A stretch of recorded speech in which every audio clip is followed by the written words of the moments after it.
millions, currently wreaking havoc on the island of Sardinia. It's been described as the worst invasion in more than 60 years by local media and local people. Large swarms are destroying crops and invading homes in the central province of Nuoro.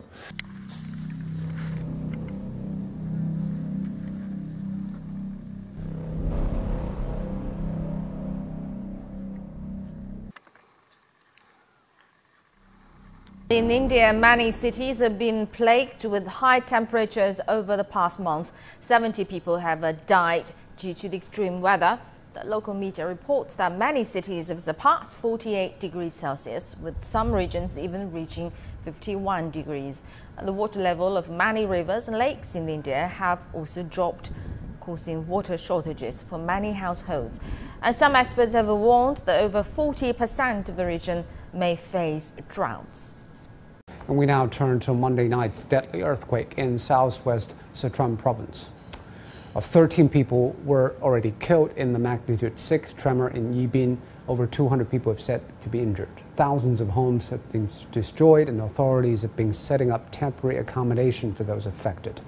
The disaster area is slowly returning to normal. 7 major rural roads have been reopened while power services are back in operation.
Sled dogs splashing through the Arctic. These images show the rapid melt in northwestern Greenland. Climate scientists noted that the melt started about a month early in Greenland and showed no signs of slowing down. Last week, there was a tremendous surge in the melt, adding up to an estimated 2 gigatons of ice lost in a single day.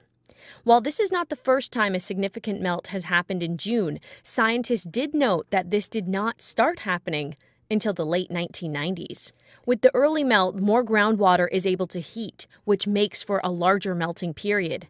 Scientists say 2019 will be a very notable year for ice lost in Greenland. Out of that severe weather alert, the storm's turning deadly overnight, and now 15 states are bracing for another round of flooding, dangerous winds, dangerous driving on this Friday, and Ginger's here tracking it all. Morning, Ginger. Morning, David. The last official day of spring, and it went out with a bang. Look at this. Redwood Falls, Minnesota. You see the tornado there, and then there was damage in South Carolina from really high winds. This tree into a home. A woman was rescued there in Florence, but in Columbia, one man died when a tree fell on him. Flashing blue sirens appear to be some of the only lights illuminating streets in nearly all of Argentina and neighboring Uruguay after a massive power outage hit parts of South America.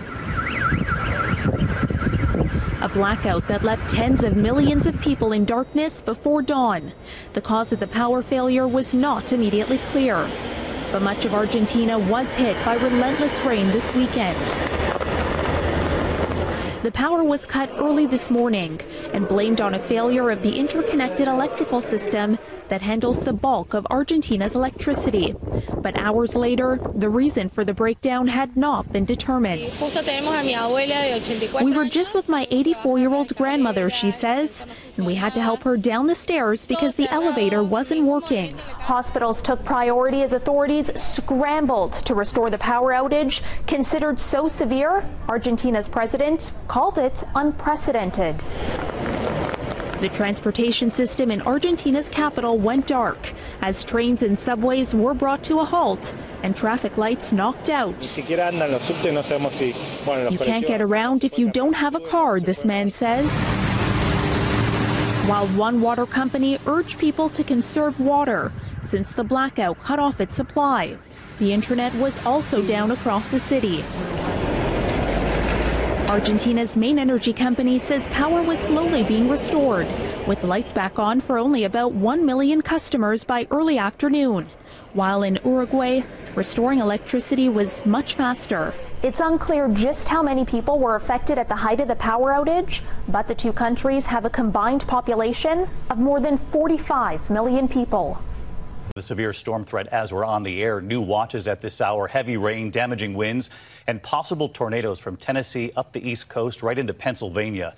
And tonight we've learned that was a EF2 tornado in South Bend, Indiana. Winds up to 125 miles per hour.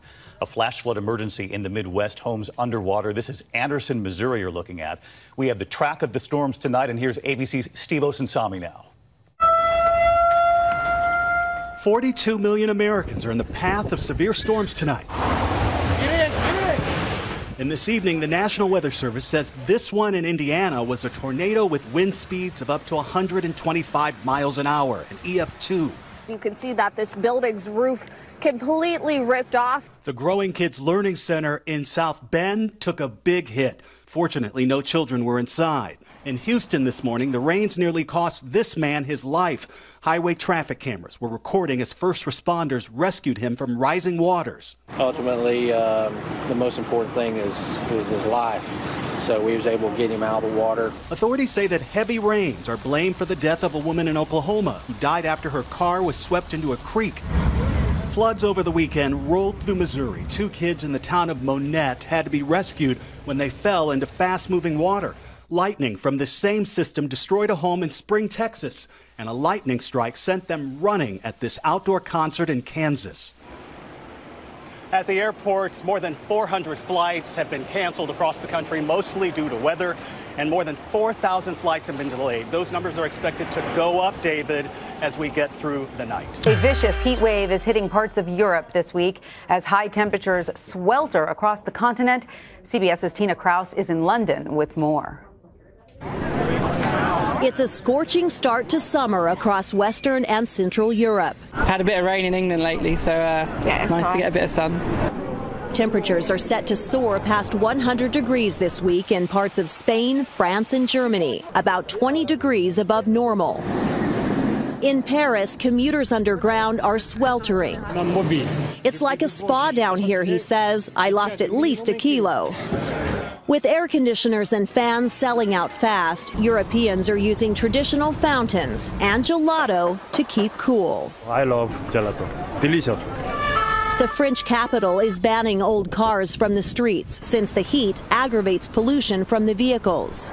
In Germany, authorities imposed temporary speed limits on stretches of the famous Autobahn, concerned the road could crack under intense heat. One German couldn't take the unusually hot weather and was pulled over for riding naked on his moped. Police posted these photos on Twitter, writing they were speechless. Cities across Europe are doing what they can to keep people cool and safe as temperatures keep climbing. This is what you call a showy homa, the perks of living in Rotorua, especially te whakarewarewa. Oh, sister, it's all the steam that you can see. That's why we come around. We thought it was a fire. Oh, no. It's a new mud pool. 1 a.m. yesterday morning, we got a call from the resident say that she had vibrations and loud noise she could hear in the house. When we came to the property, we saw steam venting under pressure from the lip of the bank, and subsequent boiling and mud had been ejected from the site. This is happening now. What we have is a fault line that runs along this bank behind us, and every now and then we get a flow of heat, comes from the south, from the village direction, works its way along this fault line and comes to the surface. It's normally heat and steam, so this event is a bit unusual in that we have the ejector being thrown out and it's a lot wetter than normal. At the moment we are just letting take its course. The resident has been moved out of the house for precaution.